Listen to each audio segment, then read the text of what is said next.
Hold on, maybe it's my end. Let me try to turn it down. Hell yeah, that shit is booming in my ears. Hold on. He was like, yeah, I hear you loud and clear. Yeah, you loud as hell. You're probably the loudest person I've ever Do I heard need- on here. Cut it out. You're over Dead. Hold on, I gotta turn my headphone down. Hold on. You gotta be exaggerating. I wasn't even that loud. Nah, dead ass for real. You came in like crazy. Should I turn my camera sideways? Is that like the best way to do it? You can. It's up to you. Like the sideways will take up full screen. Wait, maybe not because on the phone. Nah, yeah, just turn it straight up. Yeah. Okay. Yeah, because on the phone, it's like I guess it still does these little cuts. You know what I'm saying? Mm-hmm. Boom, boom. But I appreciate you hopping on here. I'm about to start up in like 1 second. Thanks for having me. Yeah, you already know. Let me get my posture right. I notice every time I'm doing like dead ass. I'd be like this. Yeah, I'm like, dang, I wish I would have sat up straight. Nah, I be doing the same shit throughout for real. Because I just get comfortable and I start doing like shit like this. Yeah. like especially when you're like on live video and stuff and you're doing interviews, you start to still sit like you're at home on a computer. I'm like, damn, I need to straighten my damn back. Plus, when I see myself, I'm like, yo, you look like, it looks like mad, like weird, like to be sit up straight. I don't know. It feels weird you know though when you sit up this. straight. Yeah, like you know what I'm saying? I try to look comfortable, but like, you just gotta stick it out. Word. All right, we're about to start right now.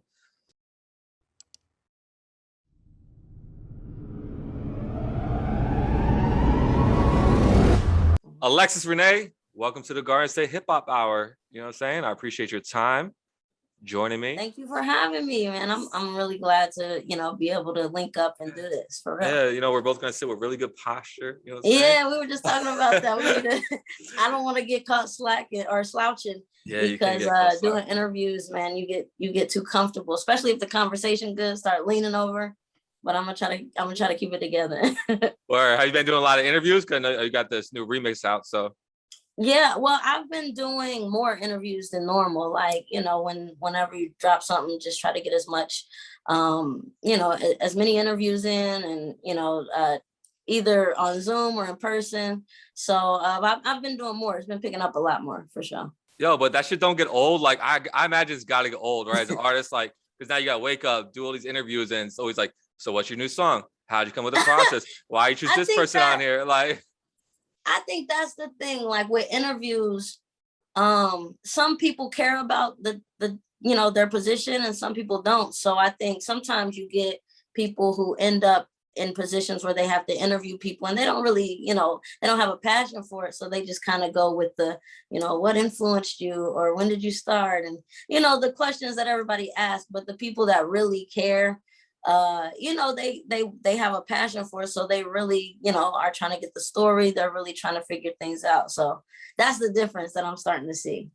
Word. And it doesn't like, is it still exciting to do them? Because you've been around since I was reading like 2008 or 6 was the BET freestyle, right? No, I did 106 in Park. 106 in Park. Yeah, 106 in Park Freestyle Friday. I did that in 08 or 09. I don't remember exactly, but that was, I definitely wouldn't call that being in the game. Because, well, it's something. It's more than a lot of people got. No, it's definitely, it was a big deal for sure. But just knowing what I know now, I'm like, damn, I was a long way from home, because it's a lot of things that go into it. But yeah, I mean, that was a really good starting point for me. It was my first big national exposure that I've gotten. See, and your response then was probably different. You probably did feel like you made it, you were on and everything at that moment. Almost. I felt like, I thought it was going to turn into something, a lot more than what it turned into. I thought it was going to be something that, because the industry is completely different now. And back then it was more so like, I thought it was, you see somebody on BET and then they get signed and everything is just up from then. And now I know that's not how it happens, but I thought that's how every success story went at that time. But that was just a tip of the iceberg. That shit like sucks. Is like it's same way, right? Like growing up, you see someone on MTV, you see someone on 106 in Park, you hear someone on the radio, like, oh, they're a star, they made it. And then the more involved you get with all this, you're like, oh, nah, that really, like, that's not it. Yeah. And it's crazy when you start to see like the inside of the game. It's like, dang, it's, you hear stories about, oh, it's not what you think it is. And it's like, what do y'all mean? What are y'all talking about? And I know what everybody means at this point. You just kind of have to get to a point to where you decide, like, what is it that you want from this? What is it that you're doing this for? A lot of people are just doing it for, the popularity, or being, I'm the rapper and it's the cool thing to do. And rapping is cool. Yeah, it's cool. But I feel like you gotta have more of a reason that you're doing it, other than like just being like popular or being cool, because that's when a lot of messages get like, crossed, because some people they don't really care about what they say, just as long as it'll get them to where they want to be. And so I think just people that actually care, or take into consideration other, things from other people or any outside forces, and just like take things into consideration, you kind of have a different love for it. Of course. So like, so now you know what you know, right? You've been doing this for a minute. Where would you say you are today? Like, do you feel like you're that's a good question. I still feel like I'm in the beginning stages. I do know a lot. I feel like there's a lot to know, but I feel like as far as me and my own goals and accomplishments, that's why I feel like I'm in the beginning stages. But as far as like, have I had different deals along the way? Yes, I have. Some people consider that making it. Some people consider a certain amount of money making it, or their life changing, or it just kind of depends on what people is selling 1 million records, is going gold making it. I want those things. Like, I'm I'm still trying to work on those. Facts. And what nobody tells you, because all you see as a kid or coming up or someone from outside is like, oh, all these things they get to celebrate all the time. There really is no celebration, because like, I'll be working with artists and stuff, like we'll be on an MTV or we'll do something massive. It's like, you can celebrate for like 10 minutes. And then it's over. And then it's over. And then you gotta go right back to the office, studio, wherever you're going, just go right back to work on the record. Like, that's the thing. Like, you gotta find moments in it for yourself to celebrate yourself, and like, really think about like, damn, what does this mean to me? And just, find some time to really take it in, because those moments like go by so quick, and it'll be like, damn, I was just in the studio with so-and-so and so-and-so, like, and we did a song together. That kind of happened like with Wale. I was in the studio, and I was actually over. Oh, you're in the studio with Wale? Yeah. Oh, Wale. It kind of, it was not even supposed to happen like that. I had went to the studio, and I was doing some writing over at Atlantic. So they called me in for a writing session. And I walk in, and I don't know. Oh, he was outside the door, just talking on the phone. And I had my younger cousin had just moved out to Atlanta. So I was trying to show him around the city and stuff, like, so, he was still excited because we're from Oklahoma, we're from the country. So just coming out here, I think just being able to show him around, a big city, and seeing people that you definitely wouldn't see, walking down the street in Oklahoma. When we went to the studio, he was behind me, and Wale was outside, and he was on the phone. And I was like, that's Wale right there. And it was a cool moment. But we went inside, and I was just talking to the producer and everybody. And he came back into the room that I was in. I guess he was working there before we got in there. And he just heard what I was doing, and he knocked on the booth, and he was like, hey, that's pretty dope. Like, come out here for a second. And we were just going back and forth on ideas. Then he hopped in the booth, jumped on the record. And I was like, oh shit, how did that happen? Like, it just kind of, those are things that you just have to show up for. Like, you can't, you never know what a moment could be if you stay at home, or if you don't, go to these events. And you gotta be ready. You gotta be ready. You gotta be ready. So it was pretty cool. Like, there's a lot of little moments that have happened like that I've been like, damn, I met so-and-so. That was really cool. Yeah, And I never even told anybody that story. It's kind of funny how that came up, but nah, yeah, that's that was dope. really cool. I still got it. Yeah, that's hard. And like you said, you're from Tulsa, Oklahoma, right? Yes, So yes. the I was only thing I know born about in that place was like obviously like the race, the Black Wall Street thing. So like, what's it mhm. like being a Black or African American artist coming out of a place with that kind of history? Now it feels a lot different than it did before, just Hmm. because growing up and in school, we didn't learn a lot about that. Like I really didn't know a lot of those things until I was an adult because Hmm. it wasn't taught in school. So when we were growing up, it was just kind of, it felt like we didn't really have many outlets or many platforms for hip hop, because it was a country music state. So there would be, Garth Brooks was everywhere, like going crazy. But so just having an outlet now, or having many outlets now, is really cool. It's a small industry that's started in Oklahoma, and a lot of the artists have been working with each other and really building and kind of like helping rebuild Black Wall Street, at least from our perspective, and trying to connect with each other and put each other on different things.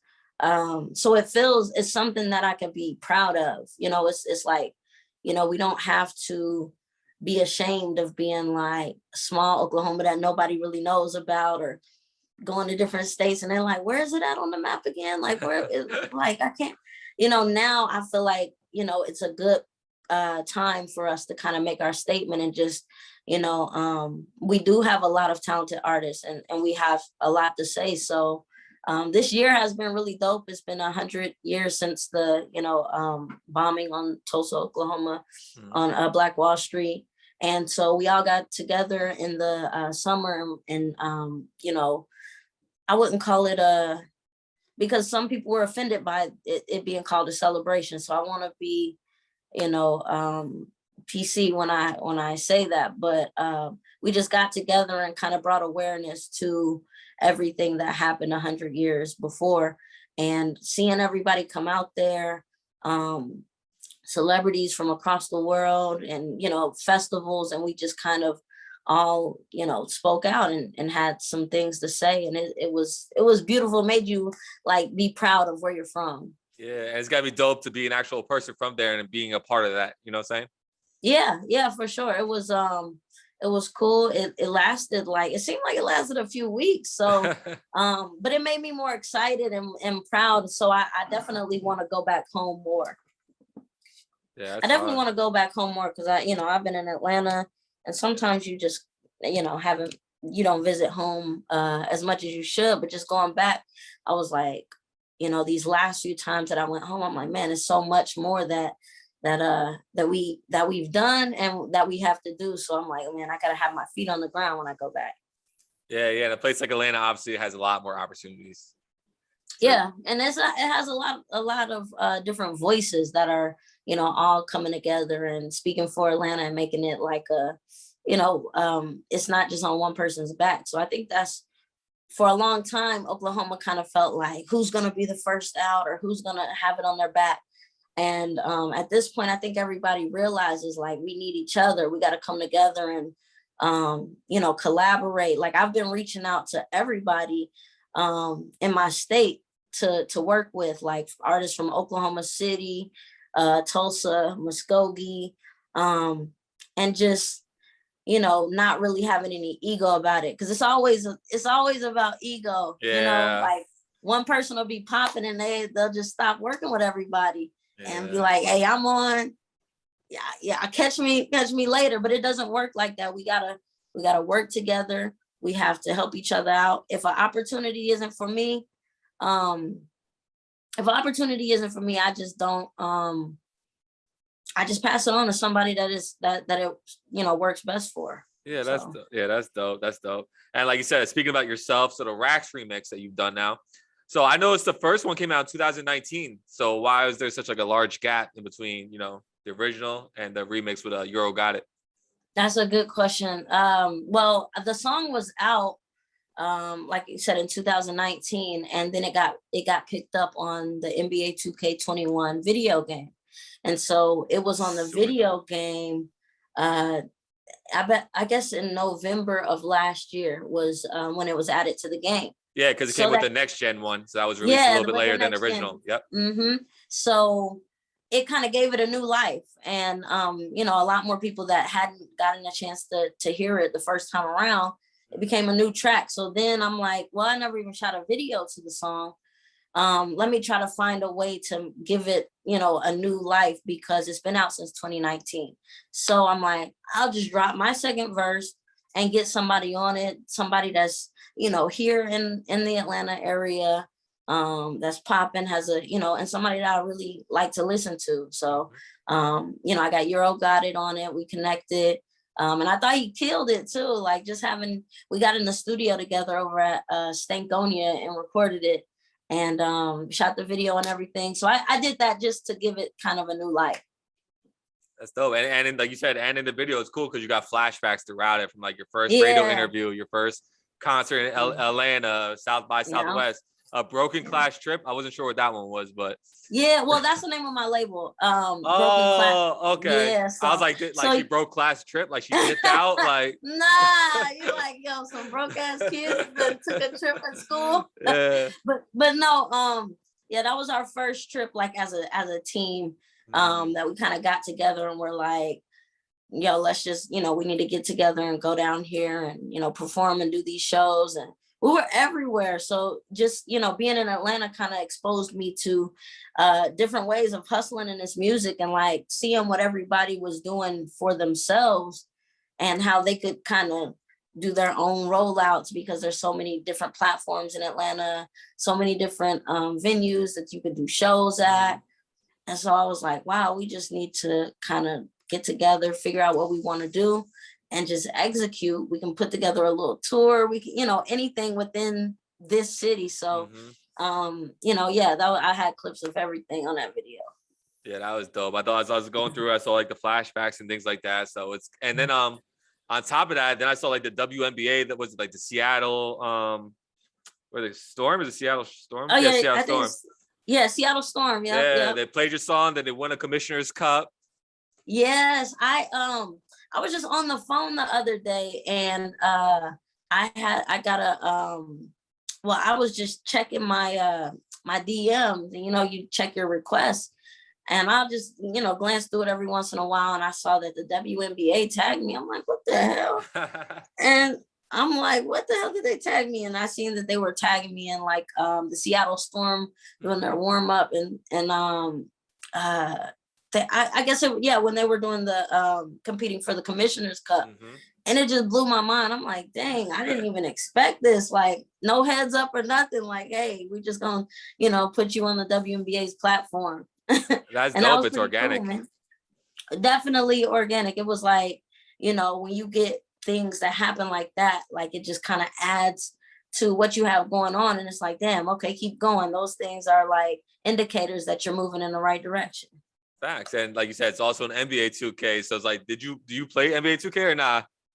Yeah, I do. Oh, you play? Did you start playing it when your song got added, or you already were like a player? No, I've been playing it. For real? I've been playing it. Yes, I played basketball coming up. So. Oh, okay. For real. Well, how tall are you? Yeah, so me and my cousins, we've always played 2K, talked crap to each other. That's fire. Yeah, that's dope as hell. I wish there was a game I was playing, all of a sudden my song is in there too. That's yeah, fire. That was so like we would always talk about it, like, man, I wish I could get my song on here. Like, that would be dope. And I would always get opportunities from because I do like a lot of syncs where I get my music in different TV shows and movies and things like that. And I'm like, man, a video game would be crazy, because people just sit and play it all day, over and over for hours. And then that soundtrack just keeps playing over and over and over. Yes. So 1 year I would always like miss the deadline to submit it or whatever. But 1 year I submitted and I forgot about it for like months, and I got an email in the middle of the night and it was like, NBA 2K. Whoa. I had to sit up in the bed like, what the hell? That's hard. That was crazy. Word. See, look, you were holding yourself back. You weren't turning it on time. What's up with you? What is going on? But it's all about timing. It wasn't the right time. Yeah. It wasn't the right time. Word. And like you said, you stole it from me. I was gonna say you do a lot of sync placements. You got the 2K, you got the BET Boomerang TV show, Marvel's Cloak and Dagger, 2 records in Lionsgate show, Step Up to High Water. Oh yeah. That was the first one was in Step Up to High Water. That was my boyfriend, he's actually my producer. And so he when we first started working together, the first 2 songs that we ever did got placed on the Step Up to TV show. And you know, they just started getting like an organic growth online as well. Like it still generates a lot of numbers just based off of like the playlist that Step Up, because it's a dance show. So a lot of dancers, you know, take the music from the show, and like I started seeing dance videos over in Japan and Korea, yeah, like everywhere. I'm like, wow, they take this stuff serious. I need to get another one on there. Yeah, and like TikTok, have you seen like it on TikTok and stuff like that? Because you know there's a lot of dancing on that platform. Yeah, not that specific one. But like, yeah, I have found like some dance videos and you know, from the things that my music has made it on. I've seen like people take it from there and, you know, put together their own little clips and stuff. So it's always cool to go search the song that you've done on TikTok and just see if anybody has done videos to it. I think the I need to go do it again. I haven't done it in a little bit. I think the syncs are super dope. I think that's not something a lot of artists think about. You know, they always want to get the major streams and the radio and stuff like that, but there's a lot of money within the syncing. Like, come, you're on Marvel, like Marvel, NBA 2K, Lionsgate. Cool. Like these are fucking massive. Yeah, they're really big platforms to be a part of.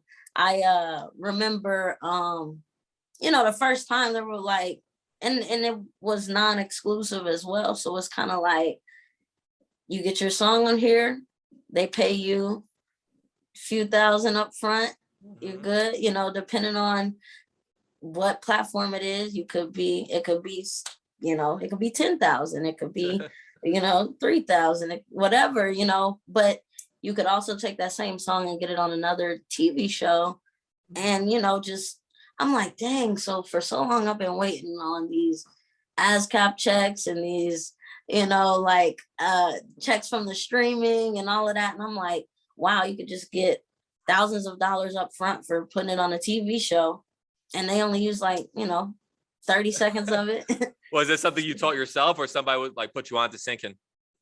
I've always wondered how to do it or how to, you know, I've submitted in the past. I remember it was a site, I don't know if you know it, it was called like Sonic Bids. Okay. It's you could like submit to different like, you know, different platforms for you know, just played in TV shows in stores and different things like that. And I would never get anything. But I had released a song out in 2016 or it may have been 2017. It's called Panamera with Jazzy Faye. And I released it through Empire. And there was a music supervisor that heard the song and reached out to me about my music. Was like, you know, I'm working on some shows. I definitely want you to send me some music. I can get it placed. So that's what I did. I sent it out to her and, you know, built a relationship with her. And I was like, dang, I need to start, you know, reaching out to more and getting friends with these people because I was doing it all wrong. Word. And continuing on that. And then I was reading that, you know, Timbaland added you as a founding member of Beat Club. Yeah, I so you keep finding yourself around people. Yeah, I just, you know, take one opportunity and just kind of use it as leverage to just open doors to other people to listen, whether it's like, you know, consumers or people that I look up to. So I just was doing these freestyles on Timbaland's beats and he was posting you, right? Yeah, he was posting me and I was like, oh, Timbaland posted me on his page. Everybody started hitting me up. I'm like, damn, I got a million producers following me by the second. And I was like, you know, I really felt like him posting me was another one of those moments like, you know, hey, you should probably keep doing it. A lot of the people you look up to notice something in you. And it's not to be ignored, because you do go through those times where you want to quit, where you're like, man, this stuff is taking way too long. So just getting to a point where Timbaland, or just being acknowledged, and him just saying that I was going hard or showing respect and things like that. And they added me to his Beat Club platform. And that's a collective of like dope writers, producers, and stuff that kind of, you know, represent this brand of his. That's super dope to be able to work with him as well, not just get posted. But wait, so you said your boyfriend's a producer, so does he get jealous now that all these other producers are like in your inbox sending you beats, or working with other producers? I really don't think so. But I have to ask him. I wonder. I think I mean, I do so many songs to his tracks, and I think he kind of knows that he always has like first dibs. I don't think it really crosses his mind like that.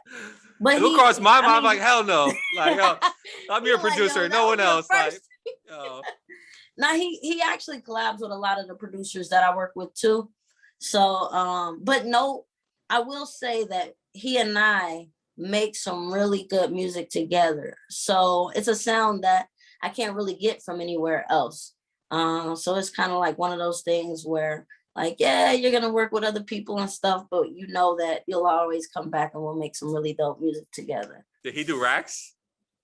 No, he didn't do RichZ. No, he did Privacy. Oh, okay. He did Privacy, yeah.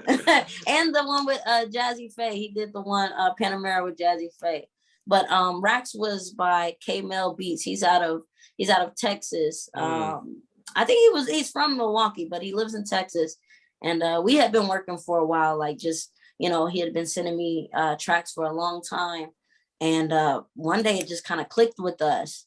And I had sent them something back, like, oh shit, we got us one. And we have a lot of tracks now. So we've been on it going. That's dope. Is there an album on the way?